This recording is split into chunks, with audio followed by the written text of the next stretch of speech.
ये क्वेश्चन कुछ ऐसे हैं कि जैसे मान लो एक बहुत बड़ा चार्ज है +q, ठीक है, और मान लेते हैं कि -q चार्ज है या फिर ये +q चार्ज है। अब अगर ये चार्ज अगर A पॉइंट पे आता है तो क्या होगा, या ये चार्ज पीछे जाके B पॉइंट पे जा रहा है तो क्या होगा। देखो बच्चों, मैं बहुत धीरे धीरे बहुत आराम से हर चीज़ आपको समझाता हूँ।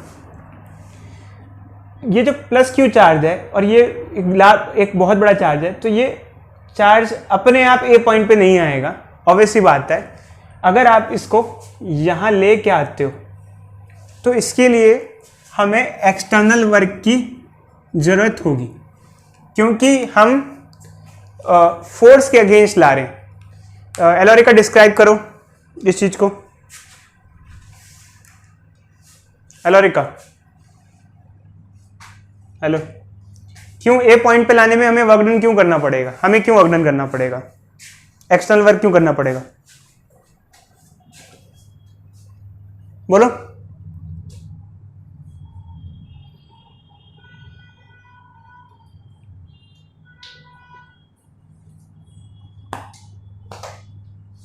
देखो बच्चों, एक्चुअली क्या है कि ये प्लस चार्ज इसको भगाएगा, पास नहीं लेके आएगा, और हम इसको पास लेके आ रहे हैं तो हमें एक्सटर्नल फोर्स लगा के वर्क डन करना पड़ेगा। जब कभी हम एक्सटर्नल वर्क डन करते हैं और किसी फील्ड के अगेंस्ट करते हैं, अगेंस्ट फील्ड, तो उसका एक रिजल्ट होता है, उससे पोटेंशियल एनर्जी क्या होती है, इंक्रीज होती है। तो जब ये चार्ज को यहाँ से यहाँ तक लेके आया जाएगा तो हमें एक्सटर्नली वर्क करना पड़ेगा अगेंस्ट फील्ड, और उससे पोटेंशियल एनर्जी बढ़ेगी। हमेशा हमेशा ऐसा होता है, जब कभी हम फील्ड के अगेंस्ट वर्क करते हैं तो पोटेंशियल एनर्जी इंक्रीज होती है। जैसे कि मैं आपको बार बार एक एग्जांपल देता हूँ कि जैसे मान लो एक बॉडी रखी हुई है, ग्रेविटेशन फील्ड उसको नीचे खींच रही है, बट मैं उसको उठा के वो ऊंची हाइट पे रखता हूँ, तो मैंने अगेंस्ट ग्रेविटेशन वर्क डन किया और ये पोटेंशियल एनर्जी को क्या करेगा, इंक्रीज करेगा। तो ये बच्चों मैं बार बार इसी चीज़ का एग्जाम्पल आपको देता हूँ, ये आपको पता होना चाहिए। बट एक्चुअली क्या है, ये तो आपको समझ में आ गया होगा। अगर मान लो ये चार्ज पीछे जा रहा है बी पे, तो इसमें हमें ले जाने की कोई ज़रूरत नहीं है। ये अंशिका बताओ बच्ची, हमें ले जाने की ज़रूरत क्यों नहीं है, बताओ।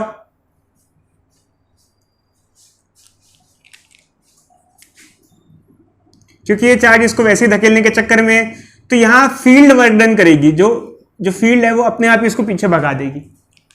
जब फील्ड पीछे भगाएगी तो ये पीछे जाएगा। अब क्या इस केस में पोटेंशियल इंक्रीज होगी या डिक्रीज होगी? इस केस में पोटेंशियल एनर्जी क्या होगी, डिक्रीज होगी, क्योंकि जब बॉडी फील्ड के भाव में जाती है, फील्ड जहां ले जाना चाहती है, तो पोटेंशियल इंक्रीज नहीं होती, पोटेंशियल क्या होती है, डिक्रीज होती है। अब जैसे ये मार्कर है, इसको फील्ड किधर ले जाना चाहती है, नीचे, हमने छोड़ दिया, ये फील्ड जहां ले जाना चाहती है वहां जा रही है, तो अब इस मार्कर की पोटेंशियल एनर्जी क्या होगी, डिक्रीज होगी। इस चीज का ध्यान रखना। जब कभी फील्ड वर्क डन करती है अपना, तो पोटेंशियल एनर्जी को वो क्या करती है, डिक्रीज करती है। इसका रेडियस बढ़ जाएगा। अभी रुक जाओ बच्चे, बताते हैं, सब बताते हैं, ठीक है। अच्छा, तो अब एक्चुअली क्या है कि कई बच्चे कहते हैं सर इसको मैथमेटिकली समझाया जा सकता है। बिल्कुल बच्चे, मैथमेटिकली समझाया जा सकता है। कैसे? जैसे एक एग्जांपल लेते हैं बच्चों। जैसे मान लो ये सेपरेशन है 2r, ठीक है, और ये सेपरेशन ले लेते हैं r, और ये सेपरेशन ले लेते हैं 4r, या जो भी है मैथमेटिकल टर्म्स में करो। तो अगर आप मैथमेटिकल टर्म्स में करोगे और चेंज इन पोटेंशियल निकालोगे, तो ये वाली वैल्यू आपको साइन मतलब पता चल जाएगा। जब पुट करोगे तो पता चल जाएगा कि इसमें इंक्रीज हो रहा है और इसमें क्या हो रहा है, डिक्रीज हो रहा है। तो आप मैथमेटिकली भी ये चीज़ें क्या कर सकते हो, चेक कर सकते हो बाकायदा, जैसे पुट करके। तो ये सब चेक कर सकते हो, पुट कर सकते हो आप लोग। तो ये कुछ आइडिया लगा बच्चों आप लोगों को इसके बारे में? बोलो, कुछ आइडिया लगा? तो देखो बच्चों, लास्ट क्लास में हमने बेसिकली कॉन्सेप्ट डिस्कशन करना स्टार्ट किया था इलेक्ट्रोस्टैटिक पोटेंशियल एनर्जी का, दो चार्ज की। तो जैसे कि हमने लास्ट क्लास में आखिरी जो टॉपिक पढ़ा था वो था work done is equal to change in potential energy. ये कॉन्सेप्ट पढ़ा था हम लोगों ने। और इसमें मैं एक टॉपिक आप लोगों के साथ डिस्कस कर रहा था कि जैसे मान लो हमारे पास कोई एक पॉजिटिव चार्ज रखा हुआ है, और अगर यहाँ पर एक पॉजिटिव चार्ज रखा हुआ है, इसको यहाँ से किसी एक पॉइंट पे ला रहे हैं, इसे हम कह देते हैं पॉइंट ए, और ये पॉइंट बी। तो अगर मैं इस चार्ज को यहाँ से यहाँ लाऊं तो हमें एक्सटर्नल वर्क करना पड़ेगा और इससे पोटेंशियल एनर्जी क्या होगी, इंक्रीज होगी। क्या होगी बच्चों, इंक्रीज होगी। क्योंकि मैंने आप लोगों को लास्ट क्लास में एक चीज़ बताई थी, जब कभी हम लोग फील्ड के अगेंस्ट वर्क करते हैं, जब कभी हम लोग फील्ड के अगेंस्ट वर्क करते हैं तो वर्क से पोटेंशियल एनर्जी क्या होती है, इंक्रीज होती है। ये केस फर्स्ट वाला हुआ। समझ में आ रहा है बच्चों? कोई डाउट किसी को? बोलो भाई बोलो, कोई डाउट? ठीक है, अब हम दूसरा केस डिस्कस करते हैं बच्चों। दूसरा केस क्या है यहाँ पर, अगर ये चार्ज यहाँ से यहाँ जाए तो क्या होगा। अब यहाँ से यहाँ तो हमें ले जाने की जरूरत नहीं है, फील्ड अपने आप धक्का लगा देगी, पुश कर देगी। तो यहाँ अगर फील्ड खुद वर्क डन करती है, अगर फील्ड खुद वर्क करती है तो इससे पोटेंशियल एनर्जी जो होती है वो डिक्रीज होती है। यहाँ तक हमने कॉन्सेप्ट को स्टडी किया था। अब इसके बाद बच्चों हमें कुछ चीज़ें और भी डिस्कस करना है, तो मैं आपको आराम आराम से समझाऊंगा हर चीज़ के बाद में। और आप लोग बच्चे जब पूरा टॉपिक खत्म हो जाए तो मुझसे जो भी डाउट है पूछ लेना, अच्छे से पूछ लेना। ठीक है बच्चों, चालू करें हम लोग, चालू करते हैं बच्चों। तो मैं इसको मिटा देता हूँ क्योंकि लास्ट क्लास में भी हमने, हाँ तो ठीक है बच्चे। अब जो लास्ट क्लास की बात है बच्चों, लास्ट क्लास में ना हम एक टॉपिक डिस्कस कर रहे थे आपसे, और मैंने एक फिगर बनाई थी और बताया था कि मान लो ये है एक बच्चा प्रिंस, और उसने कहा कि भाई लॉकडाउन खुल गया, अब तो जिम जाऊंगा मैं। ऐसे भाई मन कर गया इसका जिम जाने का, मान लो अखाड़े चला गया, जिम चला गया, कहीं भी चला गया। अब इसको एक भैया थे बॉडी बिल्डर बहुत खतरनाक वाले, उन्होंने 25-30 किलो का वेट उठा रखा था, इसको पकड़ा दिया हाथ में। तो ये बच्चा है होनार, इसने उठाने की पूरी कोशिश की, पर चक्कर क्या है, वेट इतना ज़्यादा है कि उठा नहीं पा रहा। ये अपवर्ड फोर्स लगा भी रहा है, बट इसका वेट इतना ज़्यादा है कि वो उतना फोर्स नहीं दे पा रहा है, जो उस मास को होल्ड करे, लिफ्ट कर पाए। मतलब इसका एक्सटर्नल फोर्स कम पड़ रहा है। अगर थोड़ा सा भी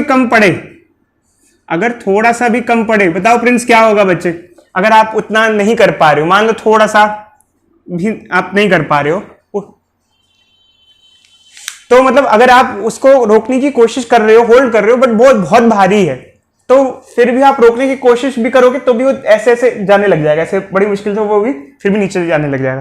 तो अगर ऐसे केस में मैं आपसे पूछूं, बताओ आपने जो एक्सटर्नल फोर्स लगाया, देखो बच्चे, आपने जो एक्सटर्नल फोर्स यहां लगाया, उसका वर्क का नेचर क्या होगा, पॉजिटिव होगा या नेगेटिव होगा? तो इसका आंसर छुपा है 11th क्लास के फॉर्मूले में, जो कि है Fs cos थीटा। देखो बच्चों, 11th क्लास में वर्क डन पढ़ते थे Fs cos थीटा। यहां पर हाल फिलहाल दो फोर्स लग रहे हैं, एक एक्सटर्नल फोर्स लग रहा है, एक वेट लग रहा है, बट यहां डोमिनेट जो कर रहा है वो अर्थ का ग्रेविटेशन फोर्स डोमिनेट कर रहा है, और वही जीत रहा है, वही अपनी डायरेक्शन में डिस्प्लेसमेंट करा पा रहा है, बट हमारा एक्सटर्नल फोर्स नहीं जीत पा रहा है। तो हुआ ये कि हमारा एक्सटर्नल फोर्स ऊपर लग रहा है, डिस्प्लेसमेंट नीचे हो रही है बॉडी की, तो एंगल कितना बना, 180 डिग्री बना, तो cos 180 नेगेटिव हो जाएगा। तो इस वजह से हमारा जो एक्सटर्नल वर्क डन है वो नेगेटिव हुआ। अब यहां क्वेश्चन ये उठता है कि इसका मतलब क्या है, तो हम जिससे पूछेंगे वो बताएगा। तो अनन्या बताएगी, बच्ची कोशिश करो बच्चे बताने की इसका क्या मीनिंग है, जिससे हम पूछेंगे वो वही बताएगा बच्चों, ध्यान रखना। तो अनन्या बताओ भाई, कोशिश करो बच्ची, क्या मतलब है कि एक्सटर्नल फोर्स ने जो वर्क डन किया वो नेगेटिव किया यहां?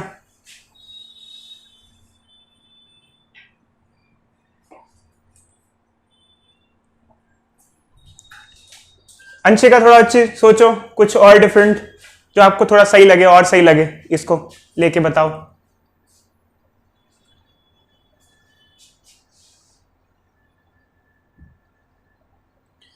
देखो बच्चों, मैं थोड़ा सा ना, आप लोगों ने सही कहा है, बट मैं थोड़ा सा और बताता हूं। देखो बच्चों, एक्चुअली क्या होता है, जो जीतता है वही राजा होता है एक तरीके से।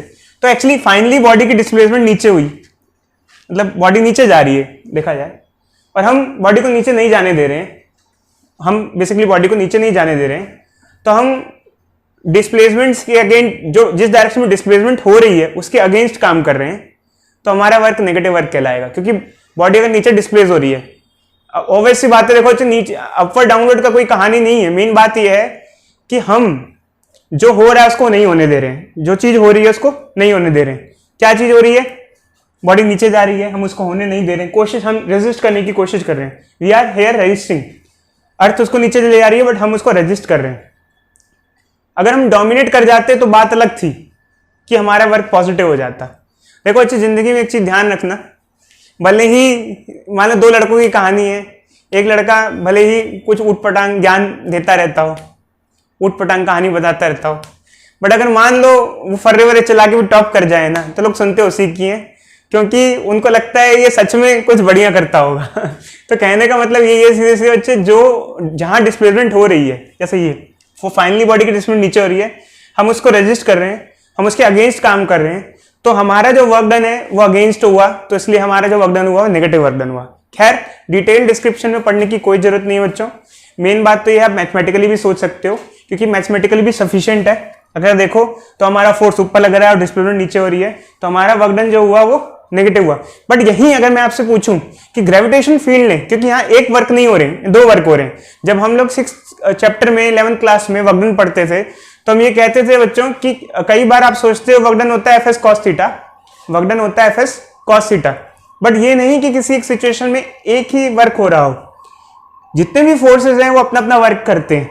जैसे ये फोर्स है, ये अपना वर्क डन परफॉर्म करने की कोशिश कर रहा है, ये फोर्स अपना वर्क डन परफॉर्म करने की कोशिश कर रहा है। तो यहाँ पर वर्क डन एक्सटर्नल फोर्स भी कर रहा है और यहाँ वर्क डन ग्रेविटेशन फोर्स भी कर रहा है, मतलब जो कि ग्रेविटेशन फील्ड है।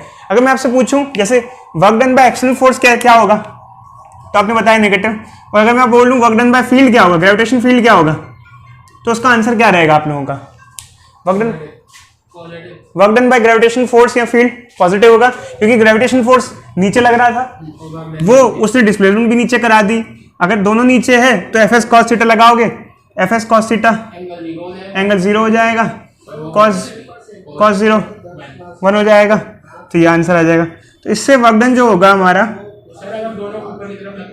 पॉजिटिव होगा। जो भी मतलब ये थोड़ा थोड़ा समझ में आ गया बच्चों। तो एक्चुअली क्या है कि ये जानना बहुत जरूरी है, क्योंकि अब ऐसे कुछ क्वेश्चंस अगर आपको डिस्कस डील करने पड़े तो आपको कोई दिक्कत नहीं होगी।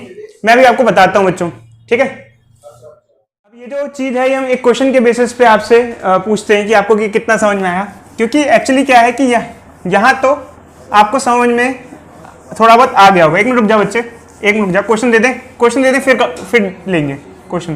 पहले क्वेश्चन दे दो, क्वेश्चन दे दो। देखो बच्चे, मान लो एक क्वेश्चन है हमारे पास, ठीक है। ये एक चार्ज रखा हुआ है और ये एक पॉजिटिव, ये बड़ा चार्ज है, और एक ये छोटा सा चार्ज है प्लस क्यू, इसको यहां लाया जा रहा है, ठीक है। ए पॉइंट पे लाया जा रहा है, एक्सटर्नल फोर्स लगा के लाया जा रहा है। तो फर्स्ट केस में, ये फर्स्ट केस है हमारा, इस केस में work done by external force and work done by field का साइन क्या होगा। और मान लो कि ये पॉइंट, ये चार्ज पीछे जा रहा है, जबकि हम एक्सटर्नल फोर्स लगाने की कोशिश कर रहे हैं, इसको रोकने की कोशिश कर रहे हैं, बट हम इसको रोक नहीं पा रहे हैं, ये पीछे जा रहा है। तो इस केस में work done by external force या वर्क डन बाय फील्ड और वर्क डन बाय फील्ड का साइन क्या होगा, ये बताना है। रुक जाओ बच्चों, जिनको भी क्वेश्चन पूछना, एक मिनट इसको पहले देख लो। तो मान लो बच्चे, अब जैसे यहाँ बताना है कि work done by external force का नेचर क्या होगा फील्ड का, तो पहले तो ये देखो बच्चे, अगर मैं इसको पास ला रहा हूँ, मैं इसको थोड़ा सेपरेट अच्छे से ड्रॉ करके समझाता हूँ तो आपको ज़्यादा समझ में आएगा। ये मान लो ये बड़ा चार्ज है और ये प्लस क्यू चार्ज है, इसको मैं इसके पास ला रहा हूँ, तो मैं एक्सटर्नल फोर्स लगा रहा हूँ। बट क्या सिर्फ इस पे एक्सटर्नल फोर्स ही लगेगा? बताओ शशांक। एक फोर्स रिपेल्शन भी लगेगा, ये फील्ड भी फोर्स लगाएगी, मतलब फोर्स ऑफ रिपल्शन भी लगेगा। जैसे फील्ड का फोर्स कह दें, इलेक्ट्रोस्टैटिक फोर्स कह दो या रिपल्शन फोर्स कह दो, तो फोर्स लग रहे हैं। बट अगर मैं इसको पास ले जाने के कैपेबल हो पा रहा हूं, तो इसका क्या मतलब हुआ? इसका मतलब कि मैं डोमिनेट कर रहा हूं, एक्सटर्नल फोर्स क्या कर रहा है, डोमिनेट कर रहा है, थोड़ा सा ज़्यादा भी हो, थोड़ा सा भी ज़्यादा हो, निग्लिजिबल भी ज़्यादा हो, बट मैं डोमिनेट कर रहा हूँ। और डिस्प्लेसमेंट किधर हो रही है? डिस्प्लेसमेंट किधर हो रही है? इधर हो रही है। तो देखो बच्चों, जिसकी लाठी उसकी भैंस। अब एक्चुअली क्या है कि अगर एक्सटर्नल फोर्स इधर लग रहा है, डिस्प्लेसमेंट भी इधर हो रही है, तो एफ एस कॉस थीटा लगाओगे तो एंगल क्या हो जाएगा? 0 डिग्री हो जाएगा। एंगल 0 हो जाएगा तो वर्क डन पॉजिटिव हो जाएगा। देखो अच्छे, एक्सटर्नल फोर्स इधर लग रहा है, मैं खुद खींच के लेके आ रहा हूँ उसको, और मैं डिस्प्लेस करा रहा हूँ क्योंकि मैं डोमिनेट कर रहा हूँ, तो मैंने बॉडी को यहाँ से यहाँ तक, मैंने ये केस लिया। अच्छे, 2 केस हो सकते हैं। मान लो कि मैं एक्सटर्नल फोर्स लगा रहा हूँ और मैं पास ले आया, मेरा फोर्स ज्यादा है, एक्सटर्नल फोर्स थोड़ा सा ज्यादा है, मैं कैपेबल है उसको पास ले आया। 2 केस हो सकते हैं। हो सकता है आप डंबल उठा रहे हो और आपका थोड़ा सा फोर्स ज्यादा है, आप ऊपर ले जाओ। हो सकता है आप थोड़ा कम कैपेबल हो तो आप नीचे ले जाओ, मतलब नहीं, ऊपर नहीं ले जा पाओ। तो पहला केस हम ये डिस्कस कर रहे हैं कि हम इसको, पहला केस ये डिस्कस कर रहे हैं कि हम इसको खींच रहे हैं और हम कैपेबल हैं इसको पास ले जाने के, मतलब मैं खींच के ले जा रहा हूँ और ये पास ले आ रहा हूँ, क्योंकि मेरा फोर्स इससे थोड़ा सा भी ज्यादा हो, माइन्यूटली ज्यादा, अगर मेरा फोर्स थोड़ा माइन्यूटली भी ज्यादा हो, अगर मेरा फोर्स थोड़ा सा माइन्यूटली भी ज्यादा हो तो क्या होगा बच्चे? अगर मेरा फोर्स थोड़ा माइन्यूटली भी ज्यादा हो तो मैं डोमिनेट कर जाऊंगा। तो मेरा एक्सटर्नल फोर्स लग रहा है, डिस्प्लेसमेंट मैंने इधर करा दी। अब वर्कडन कराएंगे तो F S cos theta, work done by external force लगाएंगे, और कॉस एंगल क्या हो जाएगा? फोर्स भी इधर लग रहा है, डिस्प्लेसमेंट भी इधर लग रही है, कॉस 0 हो जाएगा। कॉस 0 हो जाएगा तो पॉजिटिव हो जाएगा। तो वर्कडन बाय एक्सटर्नल फोर्स इस केस में क्या कहलाएगा? पॉजिटिव कहलाएगा। बाकी मैं किसी को डाउट हो तो लूंगा, ऐसी कोई बात नहीं हो। चलो रुक जाओ, ठीक है। अब इसी केस में क्या हुआ? फील्ड पीछे ले जा रही थी धक्का दे जाने के, बट फील्ड का कुछ चला नहीं, फील्ड किसी काबिल नहीं रही। तो फील्ड ने तो पीछे ले जाने की बहुत कोशिश की, बट फिर भी बॉडी आगे गई। तो फील्ड का वर्कडन क्या हुआ? फोर्स इधर लग रहा है, डिस्प्लेसमेंट इधर हो रही है, तो एंगल कितना हुआ? 180 डिग्री। तो फील्ड का वर्कडन क्या हुआ? नेगेटिव हुआ। क्योंकि अगर मुझसे पूछा तो मैं कहूंगा फील्ड ने तो बहुत कोशिश की मुझे हराने की, बट मैं जीत गया। तो फील्ड ने मेरे हिसाब से क्या किया? नेगेटिव वर्कडन किया। क्या किया बच्चे? फील्ड ने मेरे हिसाब से नेगेटिव वर्कडन किया। समझ रहे हो बच्चे? हेलो। अब बट मान लो कि अब सेकंड सिचुएशन है, जैसे कि ये मान लो मैं कोशिश कर रहा हूं, बट जरूरी नहीं है बच्चों हर बार जीत हो जिंदगी में, हर बार जरूरी नहीं है जीत हो जाए। भाई ये चार्ज था, मान लो मैं एक्सटर्नल फोर्स लगा रहा हूं, बट मान लो कि थोड़ी सी चूक हो गई और हम डोमिनेट नहीं कर पाए, तो ये उल्टा पीछे चला गया, क्योंकि इस पे 2 फोर्स लग रहे हैं अब इस टाइम पे। मान लो मैं एक्सटर्नल फोर्स लगा रहा हूँ, पास ला रहा हूँ, बट फील्ड फोर्स लगा रही है। और अगर फील्ड डोमिनेट करे तो क्या हो जाएगा? मान लो अगर फील्ड का फोर्स मुझसे ज्यादा हो जाए तो क्या हो जाएगा?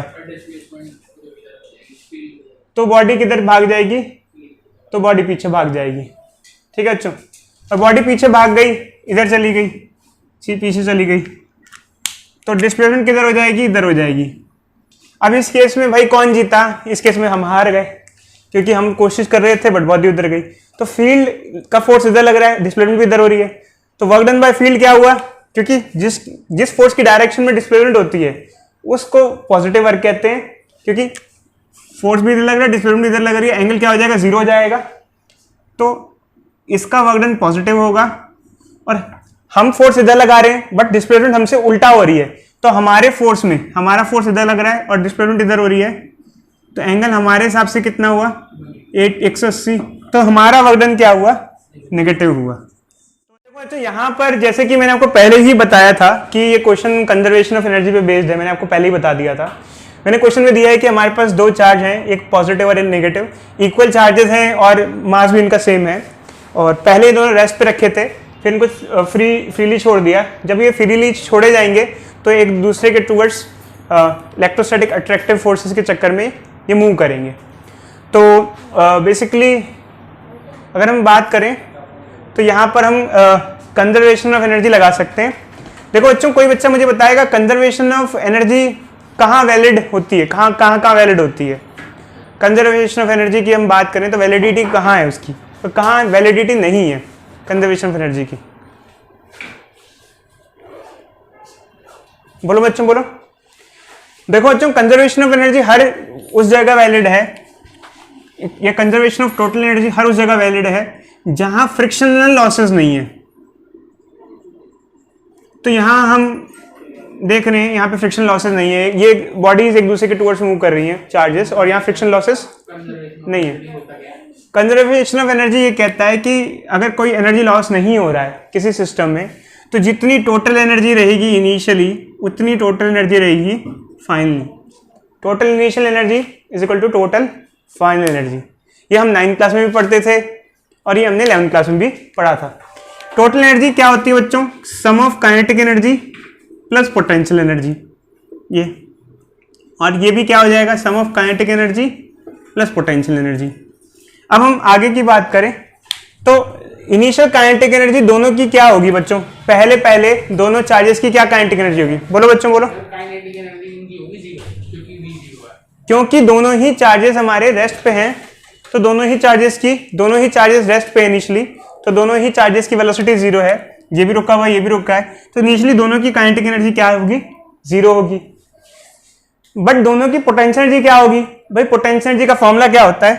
के first charge second charge separation, ठीक है। अब हम बात करते हैं आगे की, फाइनल। अब ये फाइनल मूव कर रहे हैं, जब ये एक दूसरे के पास आ रहे हैं तो इनकी कुछ वेलोसिटी होगी। क्या दोनों की सेम वेलोसिटी होगी या अलग अलग होगी? अगर मान लें वी है या v1 v2 है, क्या क्या अलग अलग होगी या सेम होगी? Sir same. कारण वाई सेम?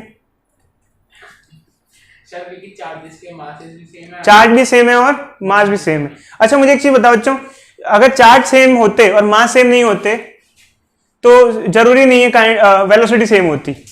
मतलब दोनों ही चीजें आइडेंटिकल हैं, तो दोनों ही चीजें आइडेंटिकल हैं, तो इस वजह से क्या होगा? बोलो बच्चों, इस वजह से क्या होगा? सर उनके दोनों की v भी सेम होगी, इस वजह से दोनों की वेलोसिटी भी क्या होगी? सेम होगी। ये ठीक है, वेलोसिटी दोनों की क्या होगी? सेम होगी। तो दोनों की वेलोसिटीज क्या है? सेम है। तो फाइनल काइनेटिक एनर्जी इसकी कितनी होगी और इसकी कितनी होगी? एक की क्या होगी?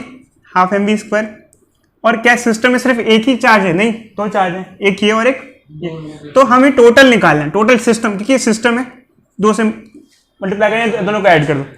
और फाइनल पोटेंशियल एनर्जी दोनों की क्या होगी? अभी दोनों यहां आ गए तो के एक चार्ज दूसरा चार्ज और सेपरेशन कितना है? 2r। बस इसको सिंप्लीफाई करो और बताओ आंसर क्या होगा। इसमें हमको निकालना है हाफ mv² की वैल्यू। देखो अच्छे बताते हैं, रुक जाओ। तो एक्चुअली क्या है कि अगर मान लो कि हमें वेलोसिटी पूछी हुई थी, जैसे find kinetic energy and velocity, ये फाइंड वेलोसिटी पूछा होता इसकी जगह, तो ये पूरा लगाते, ठीक है। अब हमें क्या है? काइनेटिक एनर्जी एक की पूछी है, तो उसको ई लिख दो, खाली ई लिख दो, के ई लिख दो, ई लिख क्या जो भी लिखो यार, आपकी मर्जी है, ठीक है। अच्छे ये क्या हो जाएगा? माइनस के क्यू स्क्वायर बाय 4r, ये क्या हो जाएगा? 2e, ये क्या हो जाएगा? माइनस के क्यू स्क्वायर बाय 2r। तो ये इधर आ जाएगा और ये क्या हो जाएगा? ये हो जाएगा के q square by 4r is equal to 2e। E क्या आ जाएगा? ये नीचे आ जाएगा, ई क्या हो जाएगा? के क्यू स्क्वायर बाय 8r। चाहे तो वेलोसिटी भी निकाल सकते हो, आप पे डिपेंड करेगा, पूछा क्या है इस पे डिपेंड करता है। तो